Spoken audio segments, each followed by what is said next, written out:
पहली सूची आने के बाद प्रदेश अध्यक्ष सीपी जोशी का बयान सामने आया, जिसमें उन्होंने कहा कि कमल का फूल ही सर्वोपरि है, उम्मीदवार प्रतीक के रूप में होता है।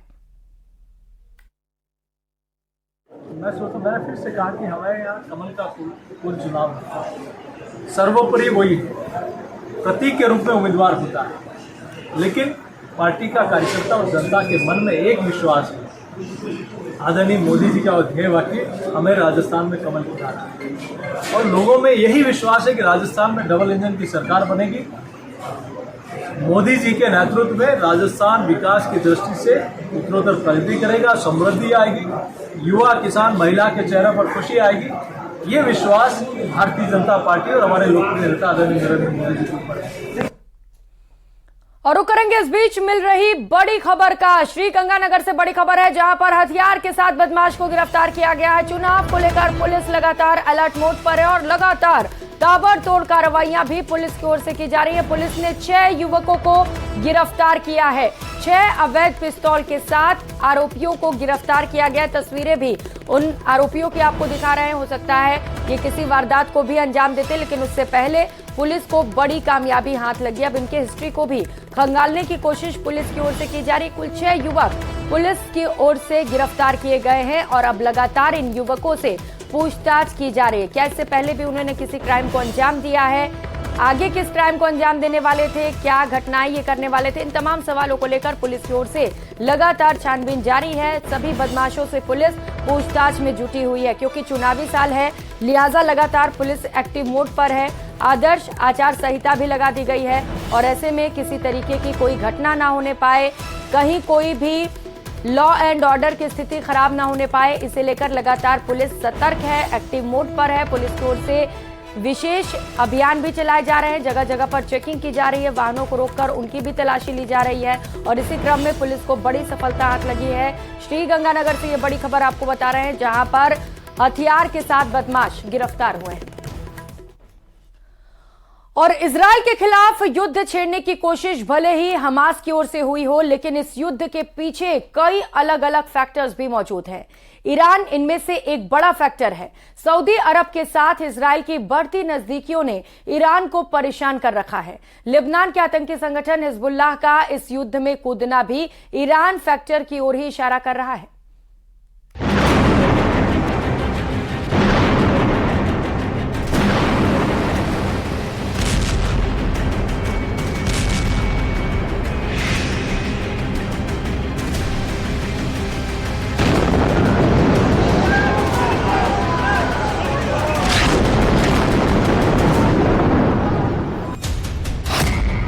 इजरायल पर हमले का ईरान फैक्टर।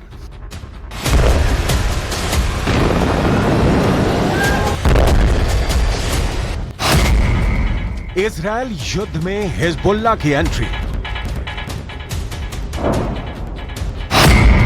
सऊदी से इजरायल की नजदीकी युद्ध की वजह बनी।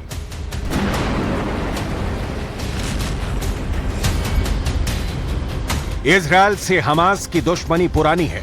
इजरायल हमास का दुश्मन नंबर 1 है, लेकिन गाहे बगाहे छिटपुट हमलों से ज्यादा हमास पिछले कई सालों से इजरायल का कुछ खास बिगाड़ नहीं पाया।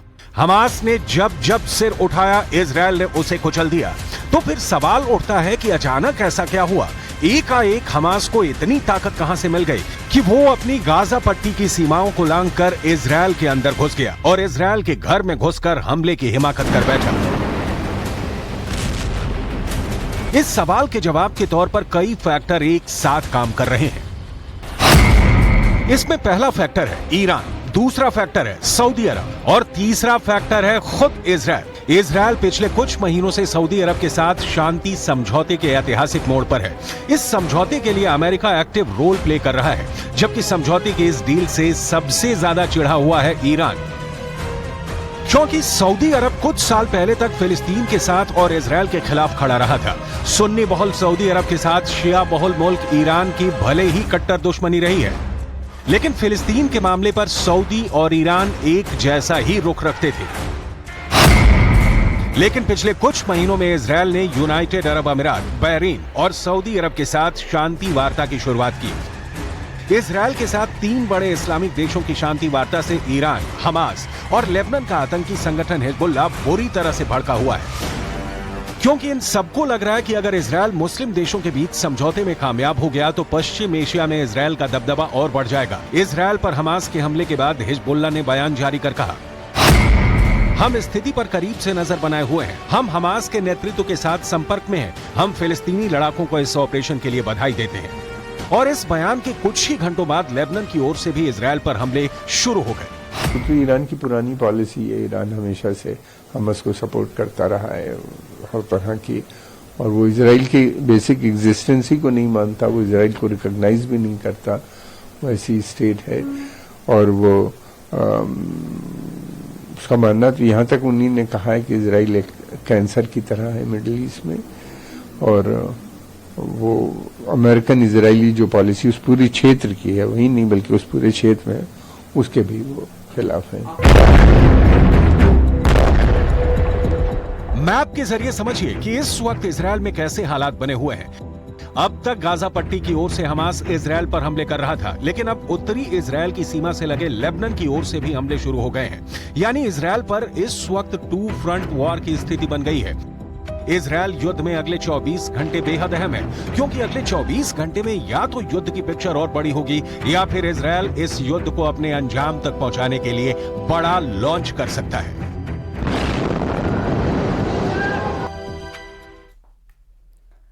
तो वहीं इंडियन आर्मी और आतंकवादियों के बीच मंगलवार तड़के फिर से मुठभेड़ जारी हो गई। जम्मू कश्मीर के शोपियां में कई घंटे से एनकाउंटर जारी है, दोनों तरफ से ताबड़तोड़ गोलियां चली। अब तक मिली सूचना के अनुसार सेना ने कम से कम 2 आतंकवादियों को मार गिराया है और इलाके में बड़ा सर्च ऑपरेशन लॉन्च किया गया है। बताया जा रहा है कि मारे गए दोनों आतंकियों में एक लश्कर का आतंकी था। फिलहाल इलाके को घेरकर सर्च ऑपरेशन चलाया जा रहा है। सेना अब ड्रोन का भी सहारा ले रही है। जानकारी के अनुसार भारतीय सेना और आतंकियों के बीच शोपिया के अलशीपोरा में मुठभेड़ शुरू हुई। पुलिस ने बताया कि मारे गए आतंकवादी अबरार कश्मीरी पंड्या संजय शर्मा की हत्या में शामिल था। बता दें कि 26 फरवरी को कश्मीर के संजय शर्मा की हत्या कर दी गई थी, जब वे अपनी पत्नी के साथ मार्केट जा रहे थे। उसी वक्त आतंकियों ने निशाना बनाया और हत्या कर दी।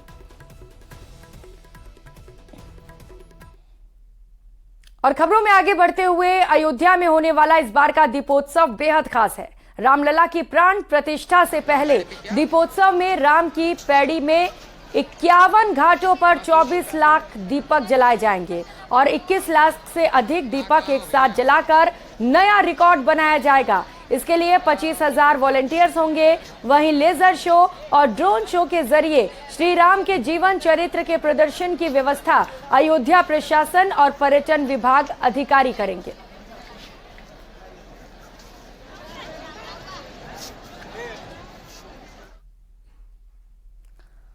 और टोंक जिला प्रभारी और दिल्ली से सांसद रमेश बिधूड़ी टोंक के दौरे पर रहे। बिधूड़ी ने उनियारा में सचिन पायलट पर निशाना साधते हुए पायलट को पैराशूट कैंडिडेट बताया।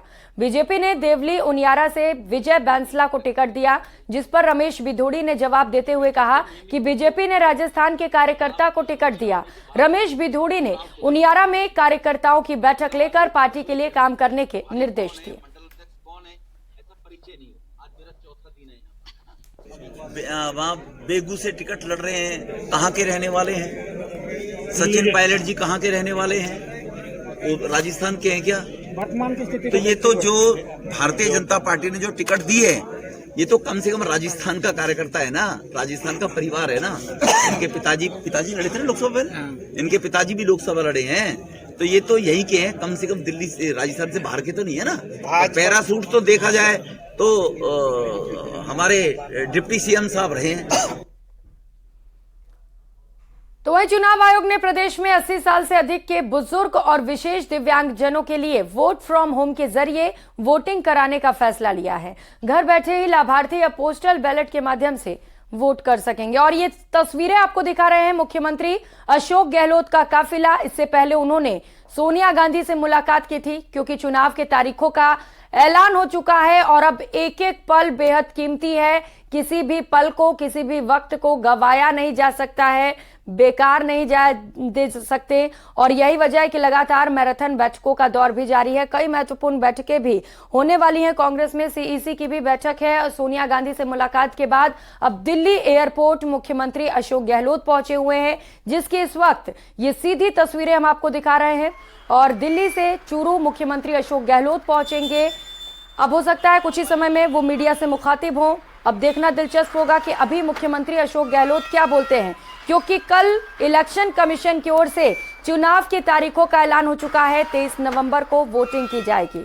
सुनिए क्या कुछ बोल रहे हैं मुख्यमंत्री। आपके दर्शन बहुत टाइम बाद होते हैं हमें यहाँ पे।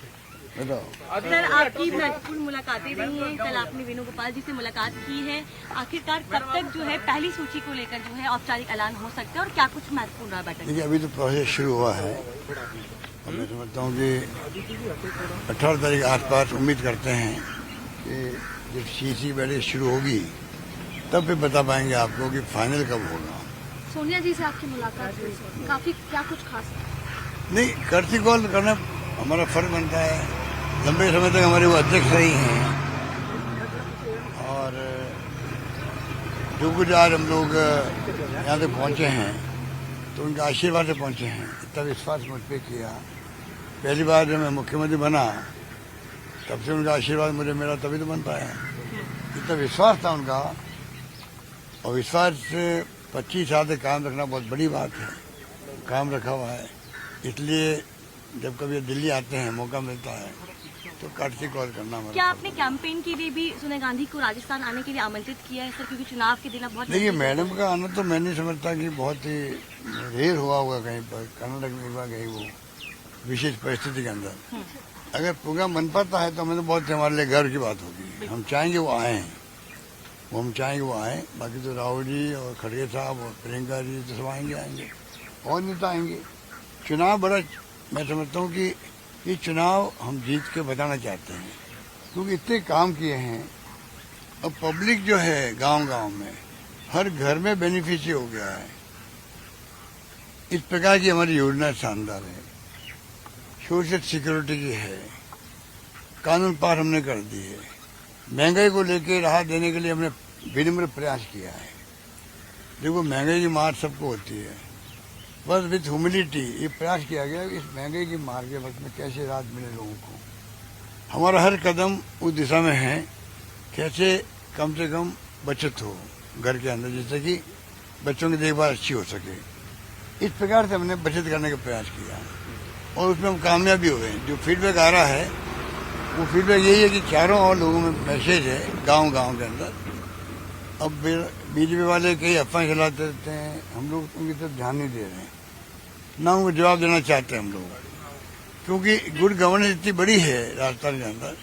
गुड गवर्नेंस के आधार पर हम पब्लिक से अपील करेंगे भाई अब हमें एक मौका और दो, जिससे कि हम बता सकें आपको कि सरकार रिपीट करने के क्या फायदे हैं और सरकार रिपीट नहीं होती तो क्या नुकसान है, ये बताने का अवसर मिल जाएगा हम लोगों को। जब सरकार बदलती है तो तमाम योजना बंद हो जाती है, छोटी बड़ी अनेकों योजना जो आपको हमको मालूम नहीं होती है। रिफाइनरी बंद हो गई, बड़ी योजना थी।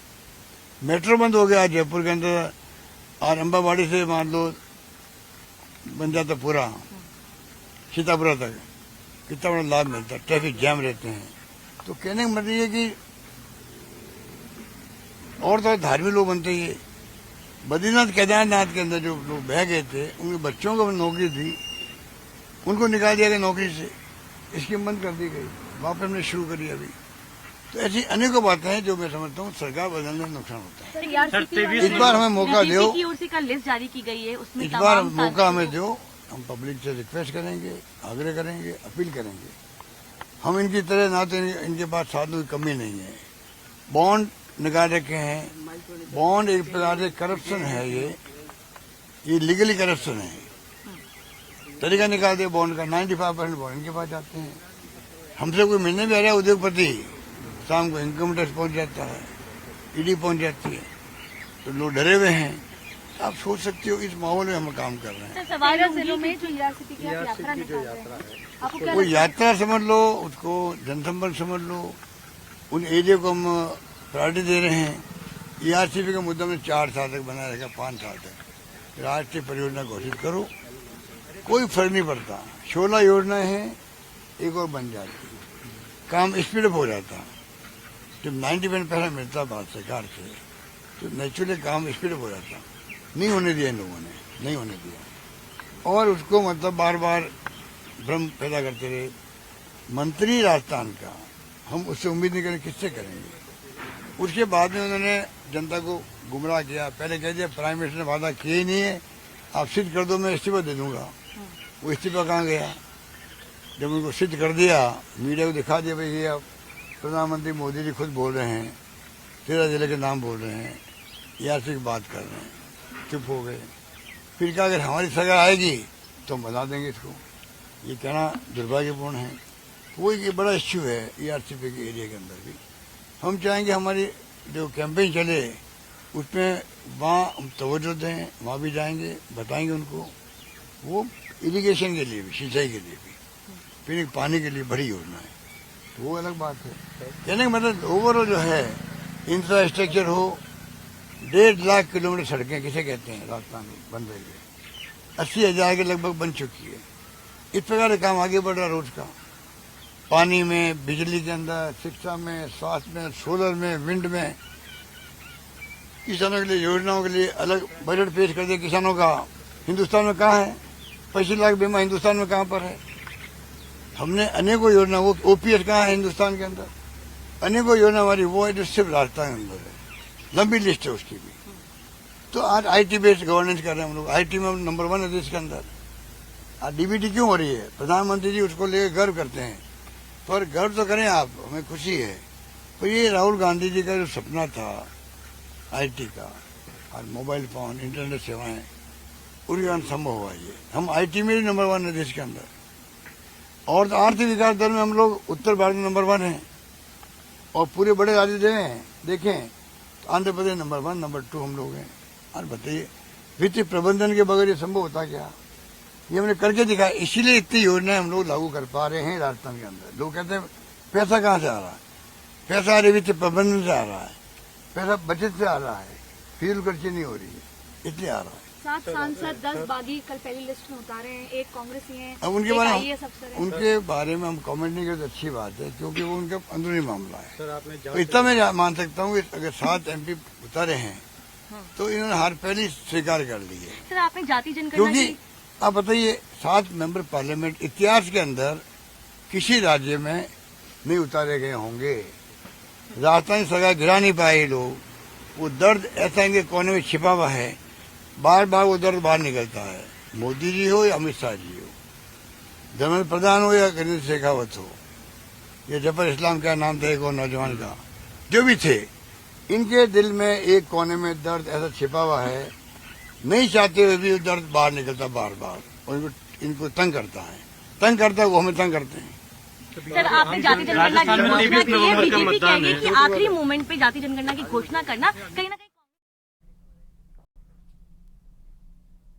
तो मुख्यमंत्री अशोक गहलोत को हम सुन रहे थे, दिल्ली एयरपोर्ट पर पहुंचे थे और एक एक कर कई बड़े आरोप बीजेपी पर लगाते हुए एक बार फिर से दावा किया गया उनकी ओर से कि सत्ता में कांग्रेस की ही वापसी होगी। खबरों में आगे बढ़ेंगे। चुनाव आयोग ने प्रदेश में 80 साल से अधिक के बुजुर्ग और विशेष दिव्यांग जनों के लिए वोट फ्रॉम होम के जरिए वोटिंग कराने का फैसला लिया है। घर बैठे ही लाभार्थी अब पोस्टल बैलेट के माध्यम से मतदान कर सकेंगे। इस सिलसिले में झुंझुनू जिला निर्वाचन अधिकारी ने बताया कि BLO घर घर जाकर बुजुर्ग मतदाता और विशेष दिव्यांग जनों को प्रोत्साहित कर वहां से आवेदन ले रहे हैं। जिले की 7 विधानसभा सीटों पर 17,221 विशेष दिव्यांग मतदाता हैं, तो वहीं 80 साल से अधिक उम्र के 66,024 मतदाता हैं।